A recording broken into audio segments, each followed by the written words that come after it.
ഇന്നത്തെ big boss ലൈവിൽ നമ്മൾ കാണുന്നത് മൂന്നാമത്തെ ചലഞ്ചാണ്. ബലൂൺ ഫൈറ്റിൽ വേഗതയോടെയും സ്പിരിറ്റോടുകൂടിയുമായിരുന്നു ഋഷി കളിച്ചിരുന്നത്. ആ ടാസ്കിൽ തോറ്റതുകൊണ്ട് ഗബ്രി വളരെ ദേഷ്യത്തിലായിരുന്നു. ഋഷിയെ പിടിക്കാൻ ജിൻഡോ കുറെ ശ്രമിച്ചു. പക്ഷേ ആർക്കും പിടികൊടുക്കാതെ വഴുതി കളിക്കുകയായിരുന്നു ഋഷി. ഈ കളിക്കിടയിൽ ഗബ്രി മെയിൻ ഡോറിനടുത്തെത്തുമ്പോൾ തന്ത്രപരമായി ജിൻഡോ മെയിൻ ഡോർ അടയ്ക്കാൻ ശ്രമിക്കുന്നുണ്ട്. ഇങ്ങനെ രണ്ടാമത്തെ തവണയായിരുന്നു ജിൻഡോ ചെയ്തത്. അതുകൊണ്ട് തന്നെ ബിഗ് ബോസ് വാണിംഗ് കൊടുക്കേണ്ടതാണ്. ജിൻഡോയുടെ ടീമിൽ നിന്നും ജാസ്മിനും അൻസിബയും മാറി നിന്ന് കളിക്കുന്നത് പോലെയാണ് തോന്നുന്നത്.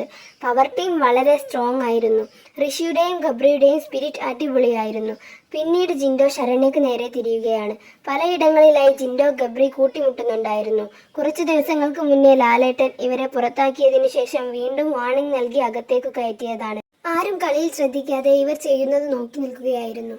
പിന്നീട് എല്ലാവരും കൂടെ പോയി ജിൻഡോയെയും ഗബ്രിയെയും പിടിച്ചു മാറ്റാൻ നോക്കുകയാണ്. മിക്കവാറും വീക്കെൻഡിൽ ലാലേട്ടൻ വന്ന് റെഡ് കാർഡ് കാണിച്ച് യെല്ലോ കാർഡ് കൊടുക്കാനാണ് സാധ്യത. അപ്പോൾ അടുത്ത വീഡിയോയിൽ കാണാം. സബ്സ്ക്രൈബ് ചെയ്യാത്തവർ സബ്സ്ക്രൈബ് ചെയ്യണേ.